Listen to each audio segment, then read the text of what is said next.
If you are of a certain age, you will remember where you were when it happened. Apollo 11 touching down on the surface of the moon. It was truly a historic leap for humanity. With us to look back, Maurice Bitran, CEO and Chief Science Officer at the Ontario Science Centre, which has special programming all summer to commemorate the moon landing. And Shelley Ayres, producer and co-director of the documentary Lander from Avro to Apollo, which premieres as part of the celebrations at the Ontario Science Centre.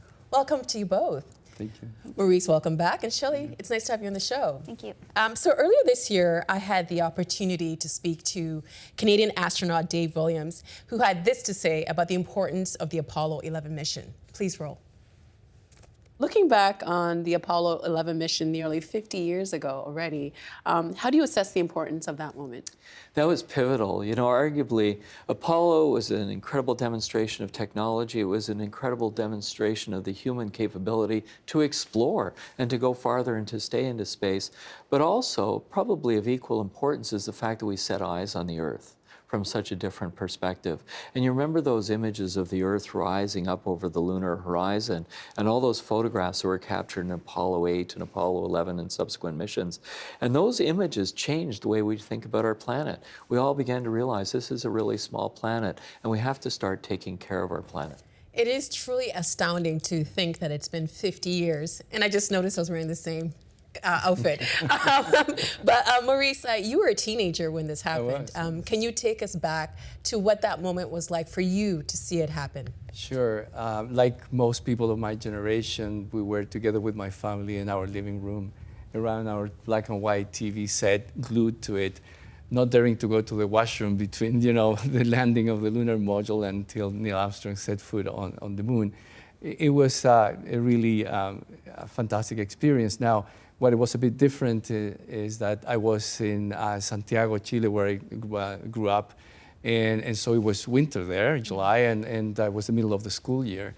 And I already knew I wanted to study astrophysics. So for weeks on end, this is all I talked about, you know, at school and at home.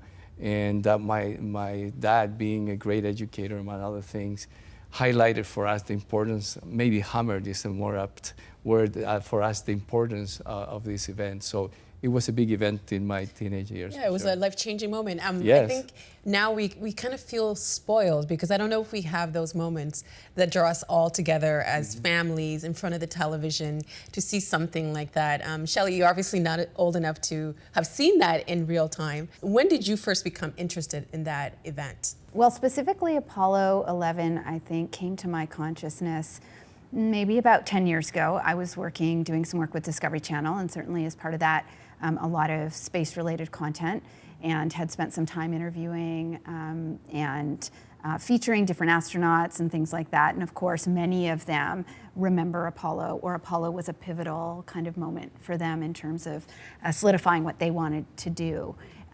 Anyway, so, you know, started looking at it a little bit, and then I think that really for me it was in 2012, I guess about 7 years ago, when Neil Armstrong passed away. And then that's when there was kind of floodgates of content that started moving, and I was assigned to produce a vignette of moments from that period of time. And then I went on and did a number of other space-related specials and documentaries, missions, Jupiter and Pluto and Saturn, and looked at that, and then knew that for the 50th I wanted to look back at Apollo and figure out if there was a story that I could tell. Well, we're going to talk about the documentary in a little bit. And as you've mentioned, you've worked on documentaries featuring Jupiter, Pluto, the comets. What is it about the moon specifically that fascinates you? Well, one of the things that I think is so unifying about the moon is that we all look at it. It's, you know, here on Earth, it is that one thing that is constantly present. And, you know, obviously it has its phases, and it changes things, it changes tide, it changes natural occurrences. But I think that everybody has this connection to the moon in terms of, you know, what they remember a certain event, you know, there was a full moon, or, you know, you might have a certain picture or a certain, you know, the moon plays this role in our lives. It also has this presence in popular culture, you know, in songs and movies. It, you know, kind of weaves its way into our consciousness. So I think there is something unifying about the moon is It kind of something ties, special. yeah, it ties us all I together. agree. It's kind of part of our culture, right? And even it used to define what's impossible. You're asking for the moon. But now that's redefined what's possible. We can go to the moon. Right. So, yeah, it's part of our everyday lives. And at the Ontario Science Centre this year, you're celebrating 50 years for the center and also for the moon landing. The Ontario Science Centre has Toronto's only planetarium, but you also have one of the very few moon rocks on display in Canada. What else are you featuring as part of the astronaut exhibit this summer? We have a full lineup, but before I get to it, I'll tell you a little bit more. So we opened 2 months after the moon landing. And at the opening, there were these rocks from the moon that had come to Earth just 2 months before, that Dave Strangway, another Canadian who worked at NASA, had brought to Toronto. And so we share more than just the 1969 at a birth year, but also our mission is to inspire passion for the human adventure of discovery. And you can't think of a better adventure of discovery than space exploration. So this for us it feels very close to us. So we have prepared a full suite of programs. We have the Summer of Space. We have 2 exhibits. One is called Astronaut, the other one is Women in Space. We have 2 films, Apollo 11 and the Lander, Shelley's film, that is going to actually have its theatrical debut on the anniversary date. But also we have all kinds of programs, design your own patch, design the Canadarm, etc., for people of all ages to celebrate this. We also are going to have a link with David Saint-Jacques back from the International Space Station. And He had a big year this year. Yes, yeah. and Canadian astronaut also Robert Thirks, who is going to be commenting from the Ontario Science Centre. So it's a full lineup of programs all the way to September, but also especially for the anniversary of the landing. And Shelley, what would you recommend for people to see at the exhibit? Well, I know that there's going to be a lot of really interesting visual cues to Apollo specifically. I mean, I'm familiar with the content that is relating to one of the characters that we're featuring in our film. And one of the things that I think is really great is that there is exhibits that include, models and things that were part of the design of this mission. Because, before Apollo, they hadn't really figured out how they were going to get to the moon. They were working on Mercury, they were working on Gemini, and it really shows when you see these models from back in the late 50s, early 60s, it shows this process of figuring it out. It's like somebody figuring out how to build an airplane, figuring out, was it going to be one giant rocket, was it going to be 2, all these different things. So that's one thing that I think will be interesting for people of all ages to kind of see, because those aren't that common, Right. Some the of trial and error, seeing the process. yeah, and then I think really some of the documents, one of the amazing things is that this particular person that we're featuring, our character, he and his family kept everything, kept so many notebooks and sketches and documents and blueprints, so that you can actually see, the process of like scribbling out, drawing ideas, doing kind of the math, all of that, which is sometimes, tossed away. Of course, official documents are kept, a certificate or a picture, but these are kind of those insider notebooks that we would probably throw in the garbage after a year,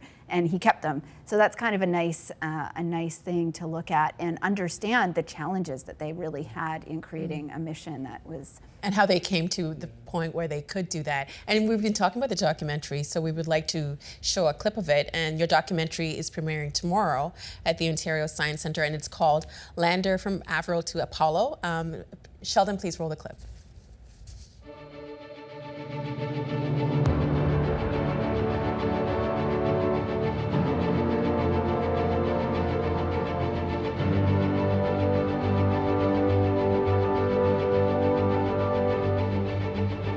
Owen was in every piece as it was designed. He was the right person for that job at the time. The proof is in the magnificence of the accomplishment. 1,000 years from now, when historians look back on this century, the one thing that will stand out the most was the Apollo and the landings on the moon. I mean, I didn't know any of this until I started researching for this interview. How did you learn about the story of Owen Maynard and the Canadian connection to the Apollo lander? Well, as I said, I'd been looking for an Apollo story to tell, something that might be niche. Was just maybe looking to do a short little vignette or something creative to celebrate a Canadian connection to this mission. And I poured over some articles, and there was an interesting connection in that Canada had about 25 to 30 engineers that after the Avro Aero program collapsed in 1959, NASA knew. The Avro Aero was, of course, this incredible supersonic interceptor aircraft that Canada designed and built back in the 50s. And then that program was canceled, came to a kind of an abrupt end during the Diefenbaker years. And there were all these talented people, like 14,000 employees, but really, groundbreaking engineering. So a number of them, when NASA, it wasn't even NASA, the manned space program was trying to figure out what they were going to do, and their Mercury and Gemini, they came up and grabbed some of those Canadians and said, come on down and work at Langley, help us develop this program, help us figure out how we're gonna get a human to the moon or just into space at that point. This was, of course, the Cold War. Sputnik was flying. The Russians and the Americans were, in this race, space race. So anyway, I started digging around to try and find some of those Canadians. There were a couple of books that had been written, a couple of articles, especially around the 25th and 40th anniversary, a couple of small things. But truthfully, what hooked me to Owen Maynard was he was from Sarnia, so he was in Ontario. I was able to find his son, who happened to not live too far from where I live, so it was accessible.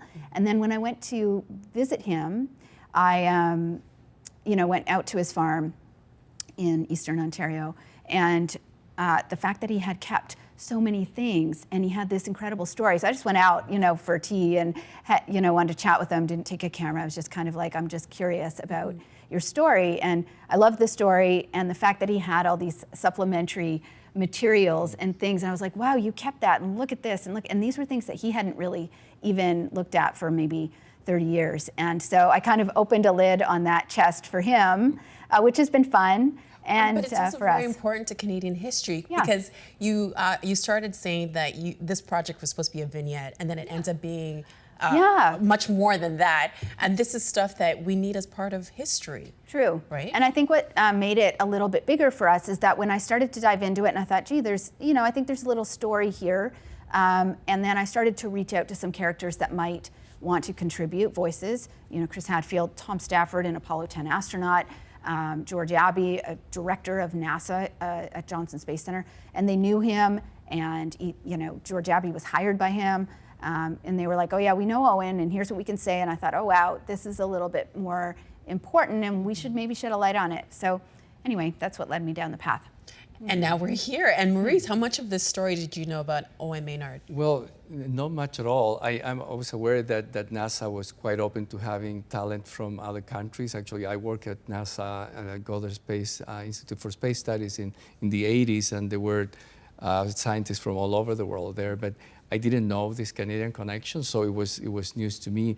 Also, the importance of the influence of the work. I mean, he was the head of the design team for the lander. I mean, that's huge.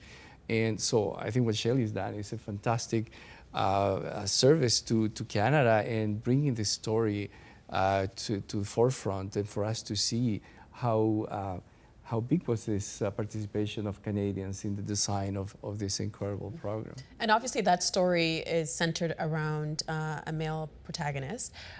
Shelley, you're very interested in space and science. Do you think that we're doing enough to bring diversity to this field?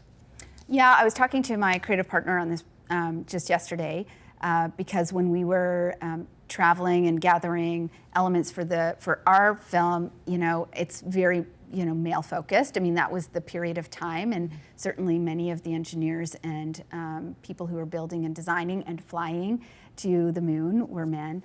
I think it has shifted, and I mean, certainly we know the Hidden Figures story, and that was a component.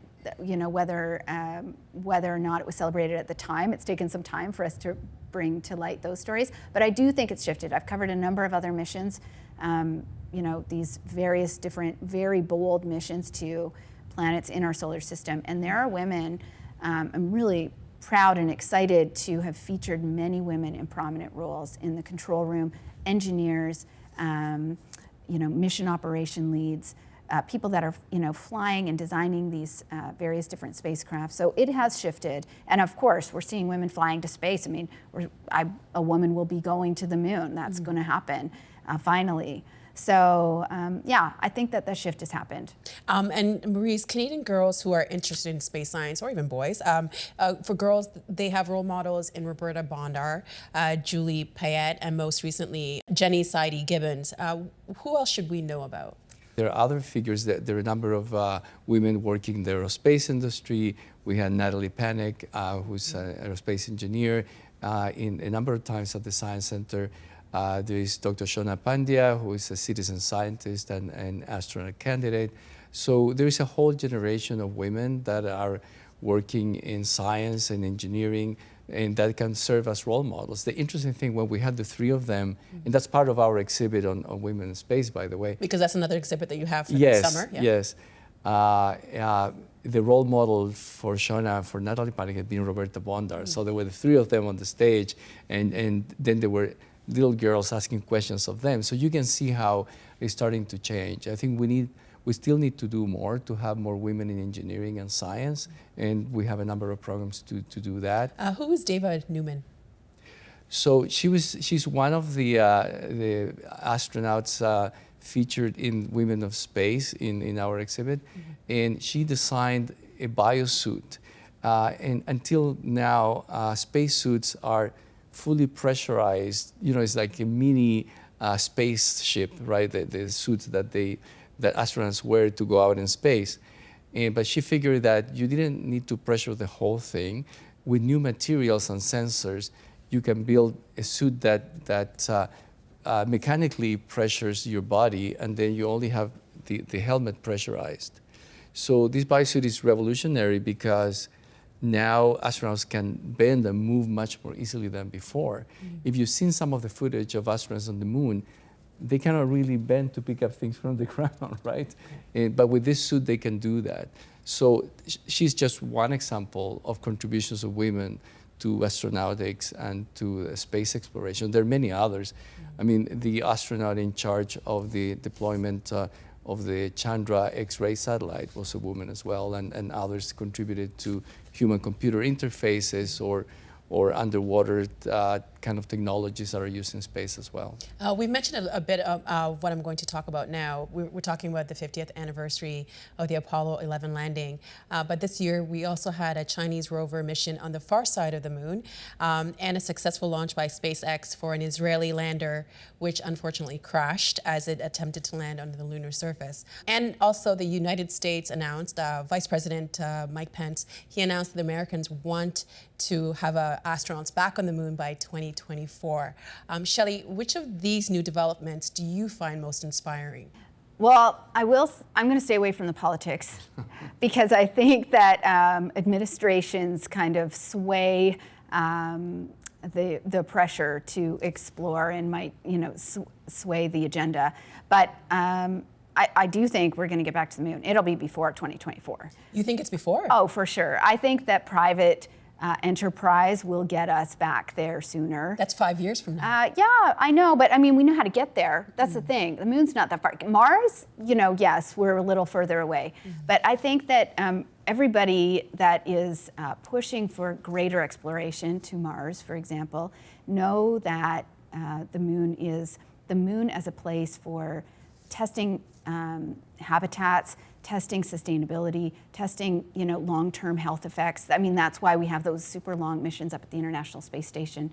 Kelly, those, year-long missions is to determine, can they sustain it? What are the effects when they come back? Can they last this long? All these various different things. So setting up some kind of a base at the moon is definitely a stepping stone to getting to Mars.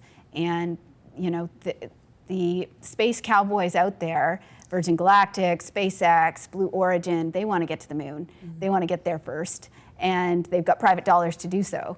So, I think they're going to be a driving force. Now, I do think there will be some partnership with government public agencies, and we're seeing that already. Lunar Gateway is a really great example. And companies like the Israeli company, they were part of that X Prize that we're chasing after the moon. And there's a number of them. There were a number of them vying for that.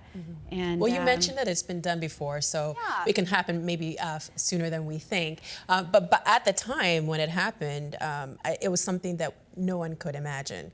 So Maurice, do you think that these new moon initiatives are capturing people's imaginations the same way that Apollo 11 did in the 60s? I think it's hard to match what happened in '69, with the first time going to the moon. But certainly, it's a bit of a renaissance of that kind of interest that we're experiencing now. And I agree with Shelley that going back to the moon is going to be important, both from the point of view of the practicalities of setting a base there and doing research there, but also from the public imagination. I mean, it's different to say, we're landing on the moon to say we're in orbit, and people don't know exactly what the orbit is. So there's a practical difference. The first landing on the moon was fueled by the space race between Russia and the States. And what I see now is more cooperation. We see all these private entities that are participating.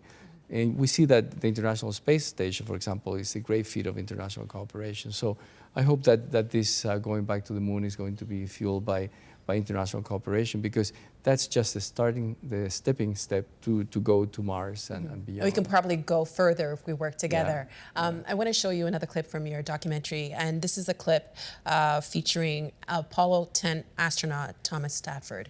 Let's take a look. It was such a great time to be there. I just thank God that I had the opportunity to be in the Gemini and the Apollo and fly 2 Geminis, 2 Apollo missions. It was in an era 50 years ago. My job was to take it to the moon, do everything for the lunar landing, except I was too heavy to land. Only 24 of us ever went to the moon and did that exploration. To do all these things that had never been done before, do them that fast, do them that precisely, and do them that good. Nothing has been that good since. I mean, he says good, but I think I would use a different word. But Shelley, do you think there's a chance that humanity is about to do something that great again? Oh yeah, I think that humanity will continue to do great things. I think there was a heightened spotlight on those astronauts to bring something amazing to a country and to really a world that was going through a great amount of change and unrest. I mean, the 60s, 69, there was civil unrest, and there was Vietnam War, and there was just so much going on that people were looking for a bright light. And this program, even though it cost so much, and JFK coming out in the early 60s and saying, we're going to do this, and I don't care what it costs, but we're going to be bold and we're going to go after it. It gave everybody this goal and this,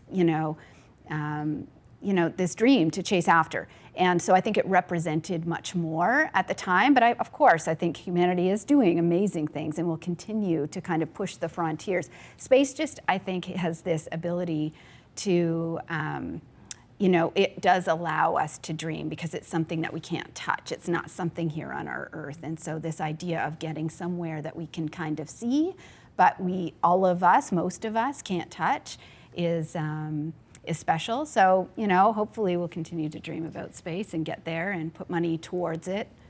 Well, congratulations on the documentary and allowing all Canadians to celebrate in this moment by a great Canadian.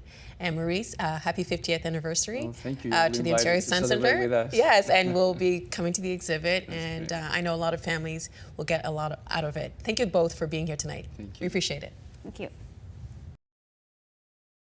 The Agenda in the Summer with Nam Kiwanuka is brought to you by the Chartered Professional Accountants of Ontario. CPA Ontario is a regulator, an educator, a thought leader, and an advocate. We protect the public. We advance our profession. We guide our CPAs. We are CPA Ontario. And by viewers like you. Thank you.